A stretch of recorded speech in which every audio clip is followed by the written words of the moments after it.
على رسوله الكريم أما بعد فأعوذ بالله من الشيطان الرجيم بسم الله الرحمن الرحيم قال الله تبارك وتعالى في شأن حبيبه إن الله وملائكته يصلون على النبي يا أيها الذين آمنوا صلوا عليه وسلموا تسليما اللهم صل على سيدنا وشفيعنا وحبيبنا ونبينا ومولانا محمد وعلى آل سيدنا ومولانا محمد النبي الأمي الذي قرنت البركة بذاته ومحياه وتعطرت العوالم بطيب ذكره وإياه. محترم دوستو، اللہ تبارک و تعالیٰ کا فضل ہے، کرم ہے، احسان ہے ہم گنہگار بندوں پر کہ اس نے آپ کو اور ہم کو پیارے آقا حضور اکرم جناب محمد الرسول اللہ صلی اللہ علیہ وعلی آلہ وصحبہ وسلم کی مبارک امت میں پیدا فرمایا، اور آج اللہ تبارک و تعالیٰ نے آپ کو اور ہم کو دین کی کچھ باتیں سننے اور سنانے کا موقع عطا فرمایا، اور آج اللہ کی عبادت کے لیے اور اللہ کی یاد کے لیے اللہ نے ہم سب کو یہاں جمع فرمایا، الحمدللہ۔ میرے دوستو، قرآن پاک میں اللہ تبارک و تعالیٰ ارشاد فرماتا ہے کنتم خیر امہ اخرجت للناس تأمرون بالمعروف وتنہون عن المنکر وتؤمنون باللہ۔ پارے 4 کی آیت ہے، اللہ تبارک و تعالیٰ ارشاد فرماتا ہے کہ اے میرے پیارے نبی کے امتیوں، تم سب سے بہترین امت ہو، تم سب سے بہترین لوگ ہو۔ حضرت آدم علیہ السلام سے لے کر قیامت تک جتنے نبیاں آئیں گے اور جتنے نبیوں کی امت آئی ہے، ان تمام امتیوں میں اور ان تمام نبیوں کے ماننے والوں میں سب سے بہترین امت اور سب سے بہترین لوگ اگر کوئی ہیں تو رب ذوالجلال ارشاد فرماتا ہے کہ اے لوگوں وہ تم ہو کہ تم پیارے نبی صلی اللہ علیہ وسلم کو ماننے والے اور ان کا کلمہ پڑھنے والے ہو، تو لہٰذا تمام لوگوں سے سب سے بہترین امت ہم نے تم کو بنایا ہے۔ بات غور کرنے والی ہے، آیت تو بڑی چھوٹی سی ہے لیکن اس میں اللہ رب العزت بہت بڑی بات ہم کو سمجھا رہا ہے کہ اے لوگوں، تم سے پہلے بڑی بڑی عبادتیں کرنے والی قومیں بھی آئی۔ ایسا نہیں ہے کہ ہم اللہ کی سب سے زیادہ عبادت کرتے ہیں، ہم سے پہلے بھی اللہ کی بہت زیادہ عبادت کرنے والے لوگ دنیا میں آئے۔ بنی اسرائیل کا واقعہ ہے کہ ایک آدمی ایسا بھی تھا پرانے زمانے میں کہ وہ اللہ تبارک و تعالیٰ کی عبادت کے لیے اپنے گھر سے نکلا، اپنے بیوی بچوں کو چھوڑا، اپنے مال کو چھوڑا، گھر کو چھوڑا، سب کو چھوڑا، اور جب اللہ کی عبادت کے لیے نکلا تو بس نکل گیا۔ اور پرانے لوگوں کی عمر بھی بہت زیادہ ہوا کرتی تھی، 500 سال وہ زندگی گزارتے تھے، ہزار سال زندگی گزارتے تھے، تو وہ 500 سال اللہ کی عبادت کے لیے اپنے گھروں کو چھوڑ کر نکل جاتے تھے۔ اتنی زیادہ پرانے زمانے میں لوگ اللہ کی عبادت کرنے والے تھے، اللہ کے ماننے والے تھے، اللہ کا ذکر کرنے والے تھے۔ آپ غور کیجئے کہ اتنا زیادہ اللہ کی عبادت کرنے کے بعد بھی پرانے لوگوں کو اللہ بیسٹ نہیں کہہ رہا ہے، ہم گنہگاروں کو اللہ تبارک و تعالیٰ بہترین امت کہہ رہا ہے۔ پرانے زمانے کے لوگ اللہ کے لیے اپنے گھر کو چھوڑتے تھے، اپنے مال کو چھوڑتے تھے، اپنے بیوی بچوں کو چھوڑتے تھے، اللہ کی راہ میں لڑتے تھے، جہاد کرتے تھے، اللہ کا ذکر کرتے تھے۔ اتنا سب کرنے کے بعد بھی اللہ تبارک و تعالیٰ ان سے اتنا خوش نہیں ہے جتنا اللہ تبارک و تعالیٰ ہم سے خوش ہوتا ہے اور امت محمدیہ سے اللہ تبارک و تعالیٰ راضی ہوتا ہے۔ وجہ کیا ہے؟ اللہ تبارک و تعالیٰ ہم لوگوں سے اتنی محبت کیوں کرتا ہے؟ اللہ تبارک و تعالیٰ ہم لوگوں کو بہترین اور اچھی امت کیوں بولتا ہے؟ وجہ یہ ہے کہ اللہ تبارک و تعالیٰ ہماری عبادتوں کو دیکھ کر ہم کو اچھا نہیں کہہ رہا ہے۔ اگر ہماری عبادتوں کو دیکھ کر اچھا کہنا ہوتا تو ہم سے پہلے بڑے اچھے عبادت کرنے والے گزرے۔ اللہ تبارک و تعالیٰ ہماری نمازوں کو دیکھ کر ہم کو اچھا نہیں کہہ رہا ہے۔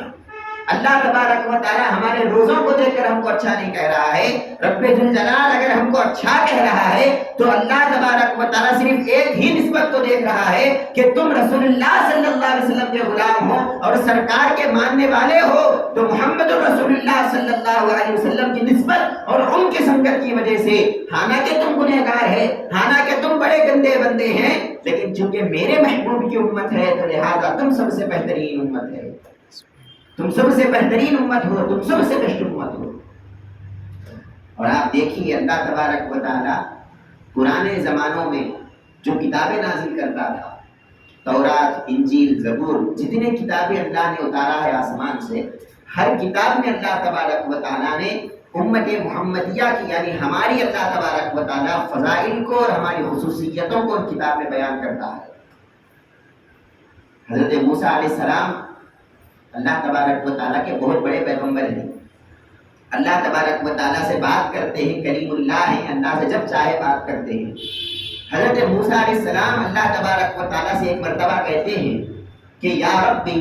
انی اجد فی الالواح امہ، کہ اے اللہ میں نے میری کتاب تورات میں پڑھا ہے کہ ایک امت آنے والی ہے، ایک ایسی امت آئے گی جو آئے گی تو دنیا میں سب سے آخر میں، قیامت سے قریب وہ امت آئے گی، لیکن جب جنت میں جانے کی باری ہوگی تو یہ امت سب سے پہلے جنت میں جائے گی. دنیا میں آنے کے حساب سے سب سے آخر میں آئی ہے، لیکن جنت میں جانے کے اعتبار سے سب سے پہلے یہ امت جنت میں جائے گی. اے اللہ اتنا بڑا مقام تو اس امت محمدیہ کو عطا کرے گا.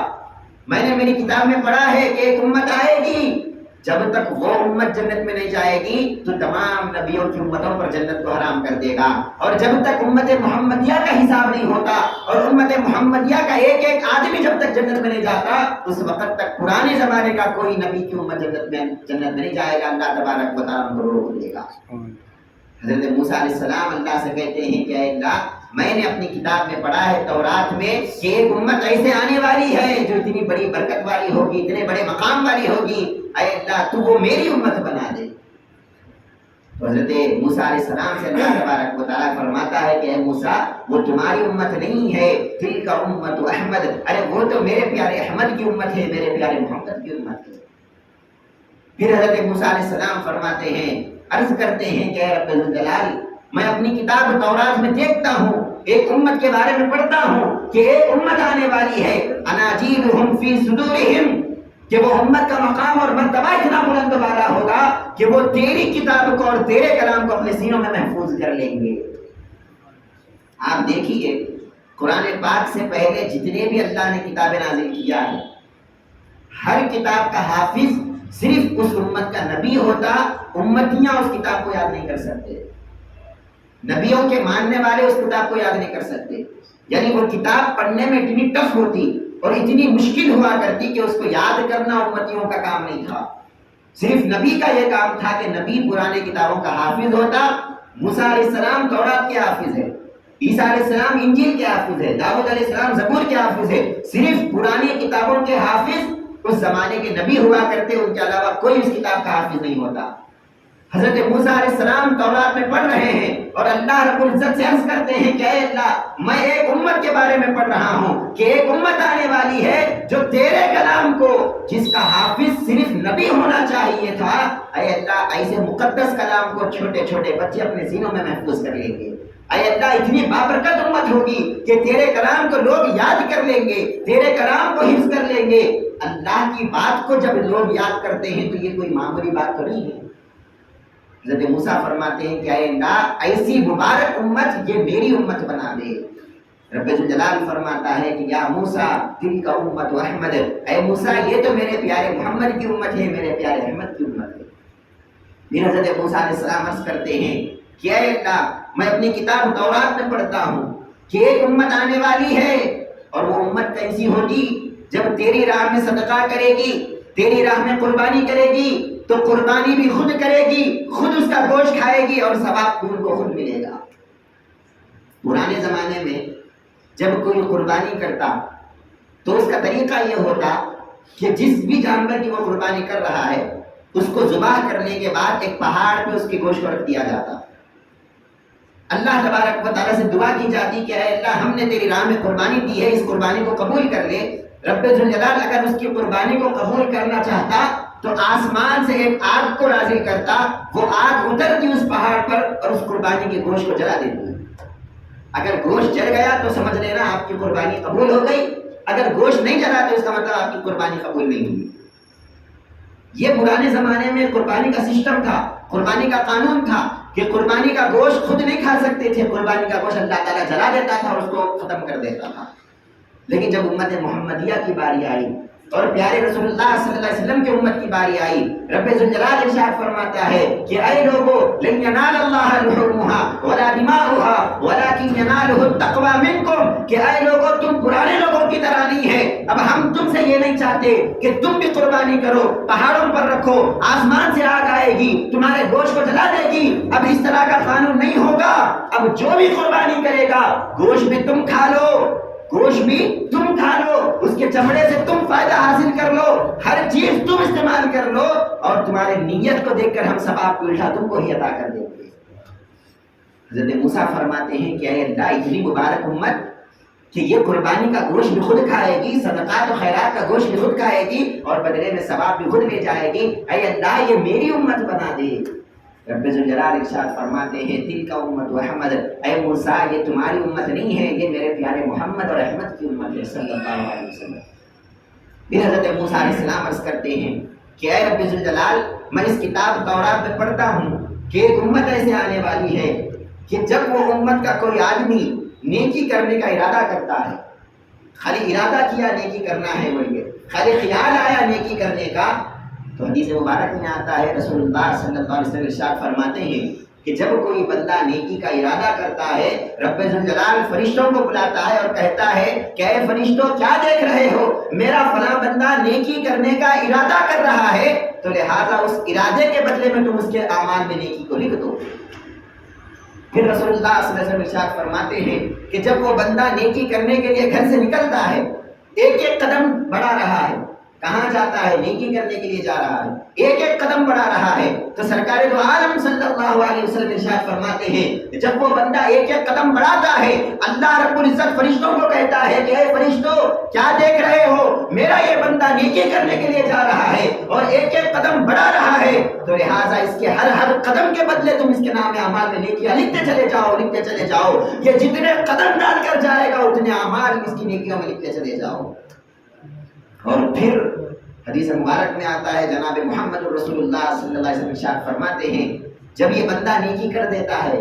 اچھا کام کر دیتا ہے، تو پھر اللہ تبارک و تعالیٰ فرشتوں کو آواز دیتا ہے، کہتا ہے فرشتوں کیا تم دیکھتے نہیں کہ میرا بندہ نیکی کر دیا، میرا بندہ اچھا کام کر دیا، تو لہٰذا کیا کرو ایک نیکی کے بدلے اس کو 10 نیکیوں کا ثواب اس کے نام اعمال میں لکھ دو۔ اور پھر فرمایا کہ اگر اس کی نیت اچھی ہوگی تو ایک نیکی کے بدلے 70 نیکیوں کا ثواب اس کے اعمال میں لکھ دو۔ اگر وہ اور اچھا ایمان والا بندہ ہے، اللہ والا بندہ ہے، اللہ کے قریب رہنے والا بندہ ہے، ذکر و فکر میں رہنے والا بندہ ہے، تو ایک نیکی کے بدلے 700 نیکیوں کا اللہ تبارک و تعالیٰ اس کو بدلہ اور ثواب عطا کرتا ہے۔ یہ تو تھا نیکیوں کی بات۔ اب یہ بندے کے دل میں گناہ کرنے کا خیال آیا، نیکی کا خیال آیا تھا تو نیکی دیے تھے، اب انصاف تو یہی ہونا چاہیے کہ گناہ کا خیال آیا تو گناہ لکھ دینا، لیکن سرکار دو عالم صلی اللہ علیہ وسلم ارشاد فرماتے ہیں کہ جب یہ بندے کے دل میں گناہ کا خیال آتا ہے فرشتے رب ذوالجلال سے عرض کرتے ہیں کہ اے اللہ یہ بندہ جب نیکی کرنے کا ارادہ کیا تھا تو اس کے اعمال میں نیکی لکھ دیے تھے، اب یہ بندہ گناہ کرنے کا ارادہ کیا ہے، کیا اس کے اعمال میں گناہ لکھ دینا؟ رب ذوالجلال ارشاد فرماتا ہے کہ اے فرشتوں میرے بندے نے صرف گناہ کا خیال کیا ہے، ابھی گناہ کیا تو نہیں نا، صرف اس کا خیال آیا ہے، تو لہٰذا اس کے خیال کے بدلے ہم کوئی گناہ اس کے اعمال میں نہیں لکھنے والے۔ آپ دیکھیے اللہ تبارک و تعالیٰ کا قانون اور اللہ کا سسٹم ہمارے ساتھ کتنی مہربانی والا ہے۔ اور جب یہ امت محمدیہ کا کوئی آدمی گناہ کرنے کے لیے گھر سے جاتا ہے، ایک ایک قدم بڑھا رہا ہے، کہاں جاتا ہے؟ گناہ کرنے کے لیے، اور ایک ایک قدم بڑھا رہا ہے، فرشتے پھر عرض کرتے ہیں کہ اے اللہ یہ بندہ جب نیکی کرنے جا رہا تھا ہر قدم کے بدلے تو نے ایک ایک نیکی لکھا تھا، ہر قدم کے بدلے ایک ایک نیکی لکھنے کا حکم دیا تھا، اب یہ بندہ گناہ کرنے کے لیے جا رہا ہے، کیا ہر قدم کے بدلے ایک ایک گناہ لکھنا؟ رب ذوالجلال ارشاد فرماتے ہیں کہ نہیں اے فرشتوں، یہ بندہ گناہ کرنے کے لیے جا رہا ہے، ابھی گناہ کیا تو نہیں نا، جب تک میرا بندہ گناہ نہیں کرتا اس کے اعمال میں گناہ مت لکھو۔ اور پھر پیارے نبی صلی اللہ علیہ وسلم ارشاد فرماتے ہیں جب یہ بندہ گناہ کر دیتا ہے، وہ نافرمانی جو کرنے کا ارادہ کیا تھا وہ کر دیتا ہے، فرشتے کہتے ہیں کہ اے اللہ اب تو یہ بندہ گناہ کر دیا نا، اب تو یہ بندہ نافرمانی کر دیا نا، اب تو اس کے اعمال میں گناہ لکھنا کیا؟ رب ذوالجلال کا جملہ ارشاد فرمائیے، سرکار دو عالم صلی اللہ علیہ وسلم ارشاد فرماتے ہیں کہ اللہ کہے گا اے فرشتوں، یہ بندہ گناہ تو کیا ہے، نافرمانی تو کیا ہے، لیکن میں رب ذوالجلال ہوں، میری رحمت کو یہ گوارا نہیں کہ میرے بندے کے اعمال میں گناہ لکھو۔ تم ایک سیکنڈ رکو، تھوڑا وقت رکو، اگر یہ بندہ گناہ سے توبہ کر لے گا تو ہم اس کے گناہ کو بھی معاف کرنے تیار ہیں۔ آپ غور کیجئے نیکیوں میں اللہ تعالیٰ کی مہربانی کیسی تھی اور گناہ میں اللہ کا قانون اور اللہ کا سسٹم کیسا ہے۔ یہ مہربانی فقط ہم امت محمدیہ کے ساتھ ہے، پرانے زمانے میں یہ سسٹم اللہ کا نہیں تھا۔ پرانے زمانے کا سسٹم تو یہ تھا کہ اگر کوئی بندہ پرانے زمانے میں گناہ کرتا، اللہ کی نافرمانی کرتا، رات میں اگر کوئی گناہ کیا تو صبح اس کے گھر کے دروازے پہ لکھا ہوتا کہ یہ بندہ فلاں رات میں فلاں جگہ پر فلاں گناہ کیا ہے۔ راستے میں آنے جانے والے لوگ اس کے گھر کو دیکھتے اور گھر کو دیکھ کر سمجھ جاتے کہ یہ بندہ اتنا گنہگار ہے، اللہ تبارک و تعالیٰ اس کے گناہ کو چھپائے گا نہیں بلکہ اس کے گناہ کو لوگوں کے سامنے رکھ دے گا۔ یہ تھا پرانے زمانے کا سسٹم۔ گناہ کرنے سے پہلے آپ کو 100 بار سوچنا پڑتا تھا اگر میں گناہ کر دوں گا تو اس کے بعد میرا کیا ہوگا۔ ایک تو رب ذوالجلال ذلیل کر دے گا، ایک تو رب ذوالجلال لوگوں کے سامنے میرے عیب کو بیان کر دے گا، اور دوسرا کیا ہوگا، اس گناہ کی معافی کیسے ملے گی؟ اس گناہ کی معافی اس طرح ملے گی کہ پرانے زمانے کا قانون یہ تھا اگر کوئی بندہ گناہ کر دیتا اور رب ذوالجلال سے گناہ کی معافی کا طالب ہوتا، حضرت موسیٰ علیہ السلام کی قوم کے لیے اللہ نے قرآن میں ان کی توبہ کا ذکر کیا اور کہا کہ تمہاری توبہ یہ ہے کہ تم صرف اللہ کی بارگاہ میں دعا کرنا یہ تمہاری توبہ نہیں ہے، اللہ سے گناہوں کی معافی مانگنا یہ تمہاری توبہ نہیں ہے، بلکہ تم ایک میدان میں جمع ہو اور جتنے لوگوں نے گناہ کیا ہے، جتنے لوگوں نے اللہ کی نافرمانی کی ہے، سارے کے سارے ایک میدان میں جمع ہو جاؤ اور تلوار اپنے ہاتھ میں لے لو اور ایک دوسرے کو قتل کرنا شروع کر دو، تمہارا مرنا ہی تمہاری توبہ ہے، اس کے علاوہ ہم تمہاری توبہ قبول کرنے والے نہیں ہیں۔ یہ رب ذوالجلال کی توبہ کا سسٹم تھا پرانے زمانے کے لیے کہ اگر پرانے زمانے میں کوئی بندہ گناہ کرتا اس کے مرنے تک اللہ اس کے توبہ کو قبول نہیں کرتا۔ اور ہم امت محمدیہ کے لیے رب ذوالجلال نے کیا رکھا ہے؟ سرکار دو عالم صلی اللہ علیہ وسلم ارشاد فرماتے ہیں اگر کوئی بندہ میری امت کا 80 سال کا گنہگار ہے، 80 سال گناہوں میں ڈوبا ہوا ہے، 80 سال تک گناہ کرتا رہا، لیکن اس کو 80 سال کے بعد ریئلائز ہوا، 80 سال کے بعد اس کو احساس ندامت ہوئی اور 80 سال کے بعد وہ ہاتھ اپنے اٹھاتا ہے، رب ذوالجلال کی بارگاہ میں کہتا ہے کہ اے اللہ میں بڑا گنہگار ہوں، مجھ سے غلطی ہو گئی، مجھے معاف کر دے، جیسے ہی معاف کرتے کہتا ہے اللہ اس کے 80 سال کے گناہوں کو معاف کرنے کے لیے تیار ہو جاتا ہے۔ پیارے نبی صلی اللہ علیہ وسلم فرماتے ہیں کہ یہ اس امت کا کمال ہے، یہ پرانے امتیوں کے لیے نہیں تھا۔ حضرت موسیٰ کہتے ہیں اللہ رب العزت سے عرض کر رہے تھے کہ اے اللہ میں اپنی کتاب تورات میں پڑھا ہوں کہ ایک امت ایسے آنے والی ہے وہ امت جب نیکی کرے گی تو ایک نیکی کے ارادے پہ تو نیکی دے گا، نیکی کرنے جب جائے گا تو ایک ایک قدم کے بدلے نیکیاں دے گا، جب وہ بندہ نیکی کر دے گا تو ہر نیکی کے بدلے اس کو 10 گنا بدلا تو اور نیکیاں عطا کرے گا، اور جب وہ بندہ گناہ کرے گا تو اس کے گناہوں کو تو روک روک کر اور ایک گناہ کے بدلے ایک ہی گناہ اس کے نام اعمال میں لکھے گا۔ اے اللہ ایسی مبارک امت میں نے پڑھا ہے کتاب میں، اے اللہ تو یہ میری امت بنا دے۔ اللہ تبارک و تعالیٰ ارشاد فرماتا ہے تلک امت احمد، اے موسیٰ یہ تمہاری امت نہیں ہے، یہ تو میرے پیارے احمد کی امت ہے، میرے پیارے محمد کی امت ہے صلی اللہ علیہ وسلم۔ میرے مسلمان بھائیوں ذرا غور کیجیے، آپ یہ جتنے فضائل میں بیان کر رہا ہوں، یہ جتنے کمالات اس امت محمدیہ کے احادیث میں آئی ہے، بتائیے اس میں سے ایک فضیلت بھی ہماری ذاتی فضیلت نہیں ہے، ہم نے اپنے قسم سے کوئی فضیلت کو حاصل نہیں کیا ہے، یعنی اللہ ہمارے عمل کو دیکھ کر اور اللہ ہمارے ایمان کو دیکھ کر ہم کو کچھ عطا نہیں کر رہا ہے۔ اگر ہمارے عمل کے بدلے دینا تھا تو اللہ کچھ نہیں دیتا، کیونکہ ہمارا عمل ایسا غلیظ ہے کہ اللہ تبارک و تعالیٰ کو اور غصہ آئے گا ہمارے عمل کو دیکھ کر۔ لیکن اللہ تبارک و تعالیٰ یہ رحم، یہ کرم، یہ فضل، یہ مہربانی جب کر رہا ہے، اللہ رب العزت ہم کو نہیں دیکھ رہا ہے، ہمارے پیارے رسول کو دیکھ رہا ہے۔ اللہ اپنے محبوب کو دیکھتا ہے، کہتا ہے کہ یہ امت تو بڑی گنہگار ہے، ٹھیک ہے، لیکن اس امت کا جو نبی ہے، یہ نبی بڑا محبوب ہے، یہ نبی مجھے بڑا پسند ہے، تو لہٰذا اس نبی مکرم کی وجہ سے اور اس نبی مکرم کی نسبت کی وجہ سے ہم نبی کو بھی عطا کریں گے، نبی کے صدقے میں نبی کی امتیوں کو بھی عطا کرتے چلے جا رہے ہیں۔ اور آپ غور کیجئے، حضرت موسیٰ کی میں بات کر رہا تھا، حضرت موسیٰ علیہ السلام اس امت کی ایک ایک خصوصیت کو بیان کرتے رہتے ہیں اور کہتے ہیں کہ اے اللہ، ایک آنے والی امت ہے، وہ ایسا کرے گی، ایسا کرے گی، ایسا کرے گی، اور تو ان کو مہربانی عطا کرتے چلے جائے گا، تو ان پر فضل کرتا چلا جائے گا، وہ میری امت بنا دے، وہ میری امت بنا دے۔ جب حضرت موسیٰ نے دیکھا کہ یہ آخری رسول کی امت ہے، یہ پیارے نبی کی امت ہے، تو آخر میں حضرت موسیٰ کا جملہ بڑا قابل غور ہے۔ آپ فرماتے ہیں اللہم اجعلنی من امت محمد، کہ اے اللہ، یہ جو مبارک امت ہے، یہ امت کا تو مجھے نبی نہیں بنا سکتا، کوئی بات نہیں، لیکن اے اللہ، میں موسیٰ علیہ السلام تجھ سے دعا کرتا ہوں، میں کلیم اللہ تجھ سے عرض کرتا ہوں کہ ایک کام کر، مجھے اس امت کا نبی نہیں بنا سکتا تو کوئی بات نہیں، اس امت میں ایک معمولی امتی بنا کر مجھے پیدا کر دے، نہ مجھے یہ کلیمیت کا لقب چاہیے، نہ مجھے رسالت چاہیے، نہ مجھے موسیٰ بننا ہے، مجھے تو محمد رسول اللہ کی امت کا ایک غلام تو بنا دے۔ حضرت موسیٰ علیہ السلام کی یہ دعا ہے جو رب ذوالجلال سے آپ عرض کرتے ہیں۔ رب ذوالجلال ارشاد فرماتا ہے کہ اے موسیٰ، تم تو نبی بن گئے، تم کو تو ہم نے پیدا کر دیا، تم تو بنی اسرائیل کے نبی بن گئے، تو لہٰذا تم کو وہ چانس نہیں ہے کہ تم پیارے آقا کی امت بن سکو، تم کو وہ چانس نہیں ہے کہ تم پیارے آقا کے غلام بن سکو، لیکن ہاں، ایک امت ایسے آنے والی ہے، کچھ لوگ ایسے آنے والے ہیں، وہ ایسے گنہگار ہوں گے، سیاکار ہوں گے، بدکار ہوں گے، لیکن پیارے نبی کی نسبت کی وجہ سے اور پیارے نبی کا کلمہ پڑھنے کی وجہ سے ہم ان کو پیارے نبی کی امت میں بنائیں گے اور ان پر رحم اور کرم ہم کرتے چلے جائیں گے۔ آپ بتائیے، اللہ تبارک و تعالی ہم گنہگاروں پر کتنا بڑا کرم اور کتنا بڑا فضل کر رہا ہے کہ ہم گنہگاروں کو اللہ تبارک و تعالی نے پیارے رسول صلی اللہ علیہ وسلم کی امت میں پیدا کر دیا۔ اللہ تبارک و تعالی یہی بات قرآن پاک میں ارشاد فرماتا ہے کہ اے لوگو، ہم نے تم پر بڑا احسان کیا، بڑا احسان ہمارا یہ ہے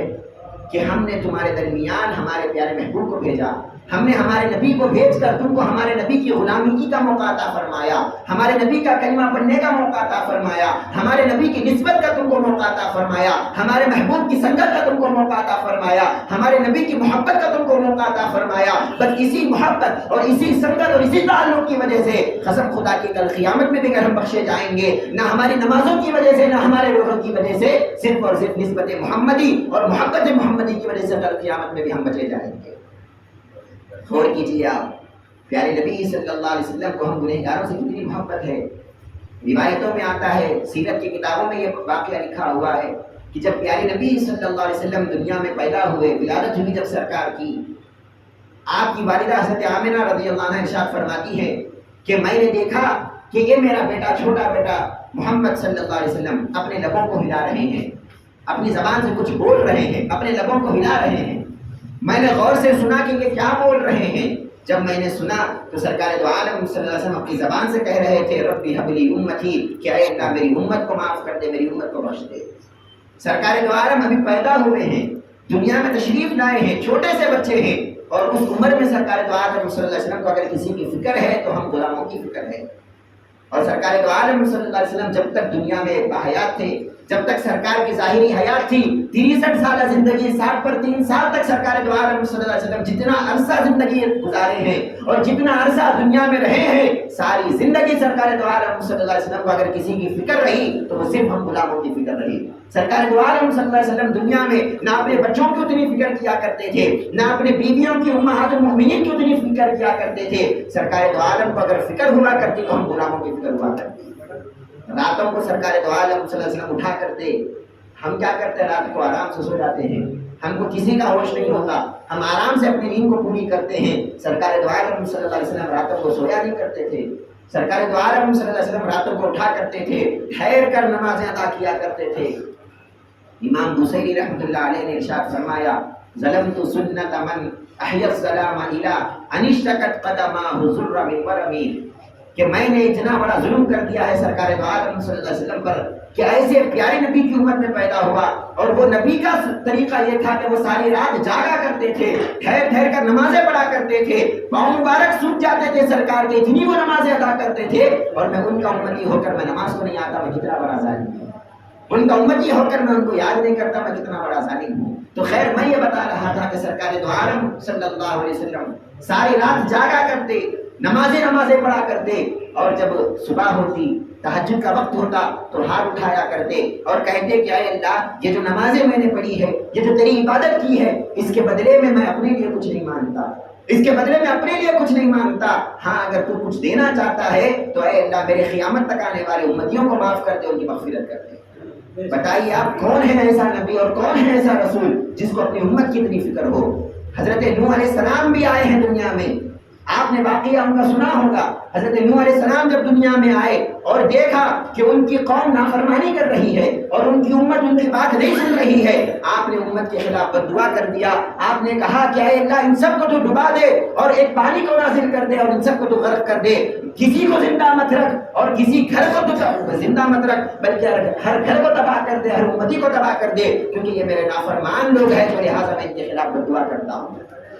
حضرت نوح نے اپنی امت کے خلاف بد دعا کیا، حضرت موسیٰ نے اپنی امت کے خلاف بد دعا کیا، حضرت عیسیٰ نے اپنی امت کے خلاف بد دعا کیا، حضرت لوط نے اپنی امت کے خلاف بد دعا کیا۔ ہر نبی اپنی امتوں کے خلاف بد دعا کرتے تھے کہ یہ میری امت میری بات کو نہیں مانتی، تو لہٰذا اللہ ان کو ختم کر دے، ان پر عذاب کو نازل کر دے۔ لیکن پیارے آقا صلی اللہ علیہ وسلم کی رحمت تو دیکھو، آپ کی شفقت تو دیکھو، آپ دعا کرتے ہیں، کہتے ہیں کہ اے رب ذوالجلال، ہر نبی تجھ سے عذاب کے لیے دعا کرتا تھا، میں تجھ سے مہربانی اور رحمت کی دعا کرتا ہوں۔ اے اللہ، ہر نبی تجھ سے یہ کہتا تھا کہ عذاب کو نازل کر دے، اور میں تجھ سے یہ کہتا ہوں کہ میری کسی امت کو دنیا میں تو عذاب مت دے، آخرت کا آخرت میں دیکھا جائے گا۔ بتائیے آپ، اتنی محبت اور اتنی شفقت، کون ہے ایسا نبی جو ہم گنہگاروں کا اتنا خیال کرے؟ جب سرکار دو عالم صلی اللہ علیہ وسلم کے وصال کا وقت آیا، دنیا سے پردہ فرمانے کا وقت آیا، تو سرکار دو عالم صلی اللہ علیہ وسلم کے پاس موت کا فرشتہ آیا، ملک الموت۔ جب سرکار دو عالم صلی اللہ علیہ وسلم کی روح قبض کی جا رہی تھی، کتابوں میں یہ واقعہ آتا ہے کہ چونکہ بشر بن کے آئے تھے، انسان کی شکل میں دنیا میں آئے تھے، تو بشری تقاضے کے حساب سے سرکار کو تھوڑی سی تکلیف محسوس ہوئی۔ سرکار دو عالم صلی اللہ علیہ وسلم عرض کرتے ہیں، جبرائیل سے، وہ جو عزرائیل تھا، ملک الموت تھا، اس سے عرض کرتے ہیں، فرماتے ہیں کہ اے ملک الموت، یہ جو تکلیف مجھے ہو رہی ہے روح نکالتے وقت، کیا یہ تکلیف میری امت کو بھی ہوگی یا نہیں ہوگی؟ تو موت کا فرشتہ کہتا ہے کہ یا رسول اللہ صلی اللہ علیہ وسلم، یہ تکلیف تو ہر بشر کو ایک نہ ایک دن سہنا ہے، جب میں روح نکالوں گا تو تھوڑی تکلیف تو ہر مسلمان کو ہوگی، تھوڑی تکلیف تو ہر امتی کو ہوگی۔ سرکار تو عالم صلی اللہ علیہ وسلم کی محبت کا آپ اندازہ کیجئے، آپ عرض کرتے ہیں اور کہتے ہیں کہ اے ملک الموت، جتنی تکلیفیں تو میری امت کو دینا چاہتا ہے، وہ ساری تکلیفیں تو مجھے دے دے اور میری امت کو کوئی تکلیف نہیں دینا۔ بتائیے آپ، اتنی محبت کرنے والا اور اتنی شفقت کرنے والا کون سا نبی ہے دنیا میں جو پیدا ہوا؟ صرف ایک ہی نبی ہے، پیارے آقا صلی اللہ علیہ وسلم، جن کو ہم امتیوں سے اتنی محبت ہے اور ہم امتیوں کا اتنا خیال ہے کہ جب پیدا ہوتے ہیں تو ہم غلاموں کی فکر کرتے ہیں، جب دنیا میں زندگی گزارتے ہیں تو ہم غلاموں کی فکر کرتے ہیں، حتیٰ کہ جب سرکار کے وصال کا وقت آتا ہے، دنیا سے پردہ فرمانے کا وقت آتا ہے، تب بھی سرکار کو اگر کسی کی فکر ہوتی ہے تو ہم غلاموں کی اور ہم گنہگاروں کی سرکار کو فکر ہوتی ہے۔ یہیں تک سرکار کا رشتہ ختم نہیں ہوا، جب گنہگار بندہ امتی کوئی مرتا ہے، اس کو قبر میں رکھ دیا جاتا ہے، ماں باپ ہمارے قبر میں نہیں آنے والے،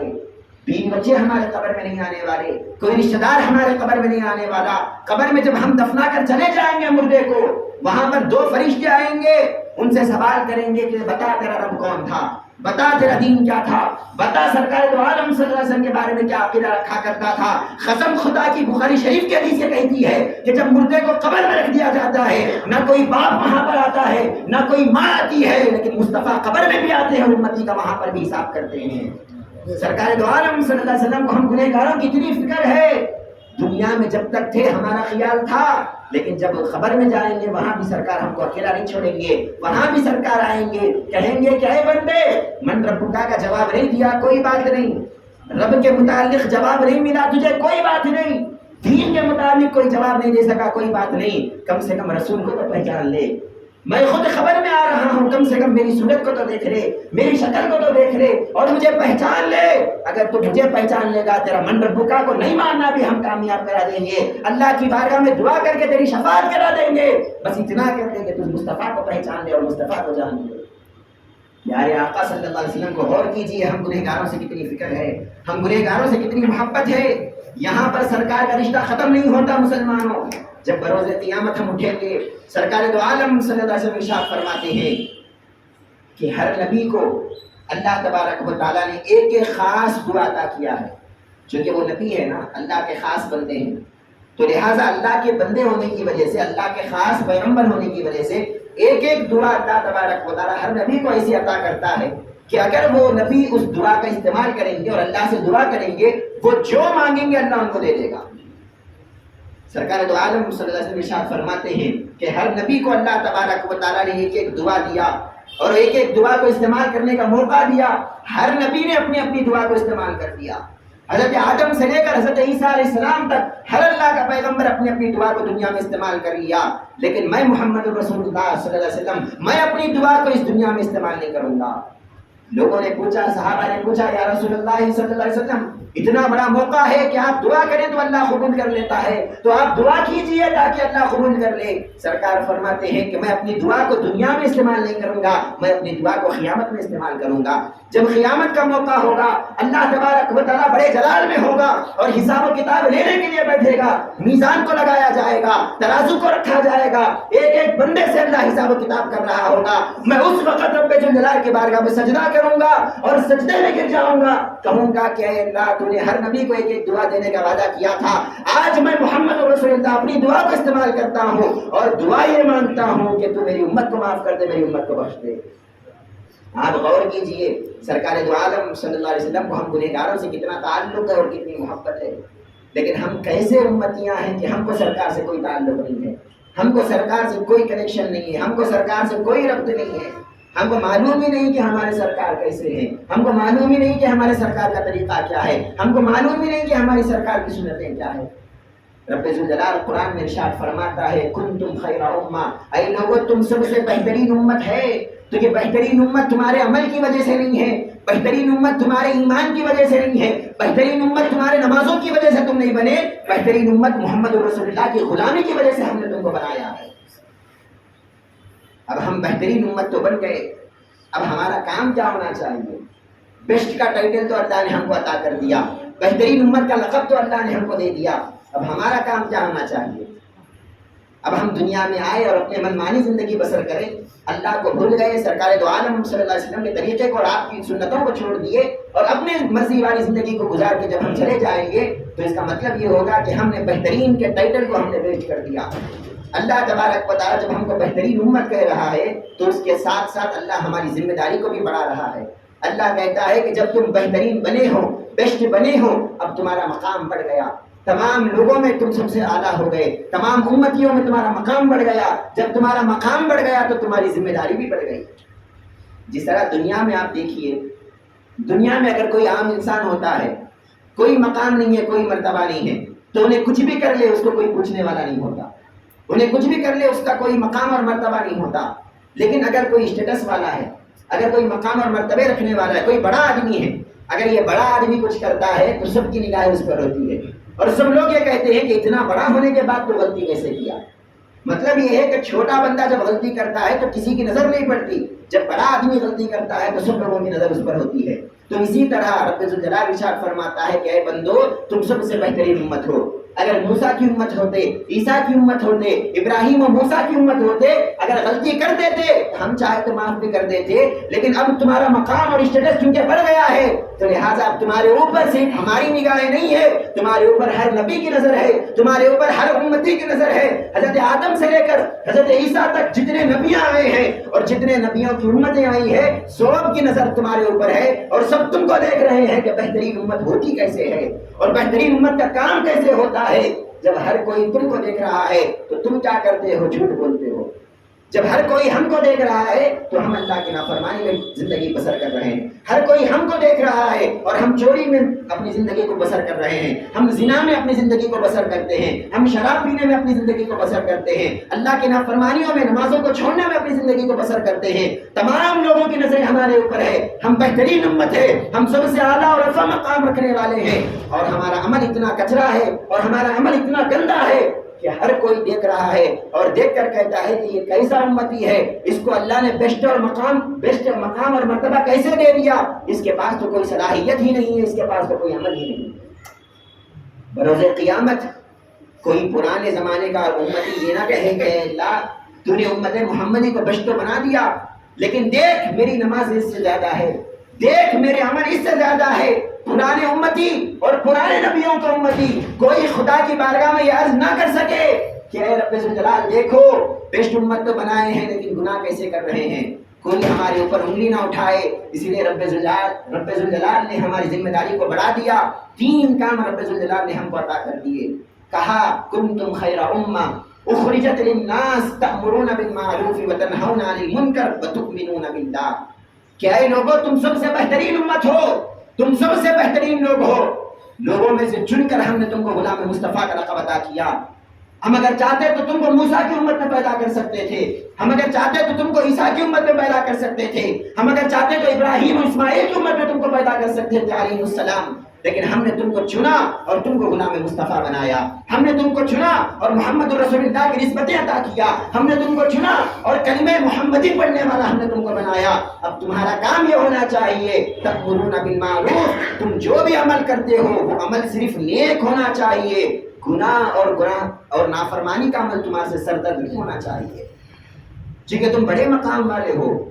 کیونکہ تم بڑے مرتبے والے ہو. ہر نبی کی نظر تمہارے اوپر ہے, ہر امتی کی نظر تمہارے اوپر ہے. تم اگر کوئی گناہ کریں گے تو وہاں پر سرکار کی بدنامی ہوگی. تم اگر کوئی گناہ کریں گے سرکار دو عالم صلی اللہ علیہ وسلم کی شان پر وہاں پر حرف آئے گا کہ دیکھو محمد الرسول اللہ کی امت ہے اور گناہ کرتی پھرتی ہے.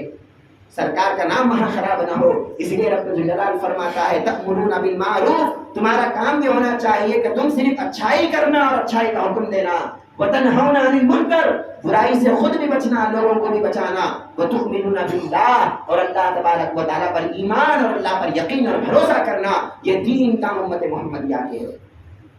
اگر ہم دنیا میں آئے اور نیکیاں نہیں کیے, گناہوں سے نہیں بچے, اللہ پر ایمان اور اللہ پر یقین نہیں رکھے, تو یاد رکھیے مسلمانوں کل قیامت کے روز رسول اللہ صلی اللہ علیہ وسلم کو ہم منہ دکھانے کے قابل نہیں رہیں گے. سرکار دو عالم صلی اللہ علیہ وسلم جب آئیں گے بروز قیامت, سرکار کو تو منہ دکھانا ہے, آقا کو منہ دکھانا ہے. سرکار دو عالم صلی اللہ علیہ وسلم جب ہم کو دیکھیں گے تو کہیں گے کہ اے میرے غلام, تو کیسا غلام تھا کہ غلام تو میرا تھا لیکن کام شیطان کا کرتا تھا. غلام تو میرا تھا لیکن فرمانبرداری تو شیطان کی کیا کرتا تھا. باتیں تو میری سنتا تھا لیکن کام تو شیطان کا کیا کرتا تھا. اے میرے امتی تو کیسا امتی ہے.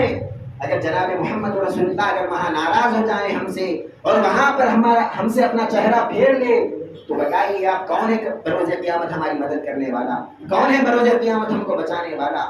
الغرض بتانے کا مقصد یہی ہے کہ ہم کو اپنی زندگیوں کو بدلنے کی ضرورت ہے. ہم امت محمدی ہے, ہم کوئی معمولی امت نہیں ہے. ہم کو یہود و نصارہ کو دیکھ کر زندگی گزارنے کی ضرورت نہیں ہے. ہم کو ہمارا آئیڈیل محمد رسول اللہ کو بنانے کی ضرورت ہے. آج ہم کچھ بھی کرتے ہیں تو سب سے پہلے امریکہ کو دیکھتے ہیں, سب سے پہلے عیسائیوں کو دیکھتے ہیں. وہ جیسا کرتے ہیں ہم اپنی زندگی میں ویسا کرنا شروع کرتے ہیں. آج آپ دیکھیے ہماری زندگی کا ہر معاملہ آج ہم یہودیوں اور نصرانیوں کی طرح کرنے لگے ہیں. ہمارے گھر میں شادی ہوتی ہے, شادی کا ہر معاملہ یہودیوں اور نصرانیوں کی طرح ہوتا ہے. ہمارے گھر میں کوئی فنکشن ہوتا ہے, ہر فنکشن ہماری زندگی کا یہودیوں اور نصرانیوں کی طرح ہوتا ہے. بتائیے آپ ہم مسلمان ہیں تو محمدی عمل ہمارے اندر کون سا ہے؟ نہ ہماری شادی اسلامی طریقے سے ہوتی ہے, نہ ہماری عبادت اسلامی طریقے سے ہوتی ہے, نہ ہمارا کوئی فنکشن اسلامی طریقے سے ہوتا ہے. تو بتائیے ہم کیسے غلام محمد رسول اللہ ہے کہ ہم غلام تو سرکار کے ہیں لیکن سرکار کی ایک بات ہم نہیں مانتے. الغرض میرے دوستو, ہم کو اپنی زندگیوں کو بدلنے کی ضرورت ہے. علامہ اقبال علیہ رحمۃ و رضوان نے ارشاد فرمایا,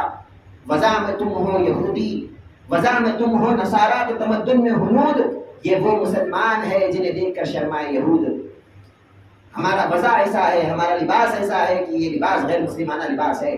ہمارا چہرہ ایسا ہے کہ یہ چہرہ غیر مسلمانہ چہرہ ہے، ہمارا عمل ایسا ہے کہ یہ عمل غیر مسلمانوں کا عمل ہے، یہ عمل اسلام کا نہیں ہے، یہ کردار اسلام کا نہیں ہے۔ کسی کو دھوکہ دینا یہ اسلام نہیں سکھاتا لیکن ہم دھوکہ دیتے، کسی کو ستانا اسلام نہیں سکھاتا لیکن ہم ستاتے، کسی کو جھوٹ بولنا اسلام نہیں سکھاتا لیکن ہم جھوٹ بولتے، ہم ہر وہ عمل کرتے جو اسلام ہم کو روکتا ہے، اور پھر ہم بڑے ذان سے کہتے ہیں کہ میں غلام محمد رسول اللہ ہوں۔ بتائیے یہ غلامی نہیں ہے؟ مسلمانوں، ہم کو اپنی زندگی کو بدلنے کی ضرورت ہے، ہم کو واقعی میں غلام محمد رسول اللہ بن کے دکھانا ہے۔ کل قیامت کے روز جب ہم اٹھے، آقا ہم کو دیکھ کر خوش ہو جائے اور کہیں کہ یہ واقعی میرا غلام تھا، میرے طریقے پر اور میری سنتوں پر چل کر میرے پاس آیا ہے۔ تو الغرض مسلمانوں، اپنے آپ کو بدلنے کی کوشش کریں، اپنی زندگیوں کو بدلنے کی کوشش کریں اور اللہ کی عبادت کے لیے تیار ہو جائیں، نیکیوں کے لیے تیار ہو جائیں، گناہوں سے بچنے کے لیے تیار ہو جائیں، اپنے آپ کو نیک بنانے کے لیے تیار ہو جائیں، اور شیطان سے لڑنے کے لیے اور شیطان کے خلاف شیطان جتنے کاموں سے ہم کو حکم دیتا ہے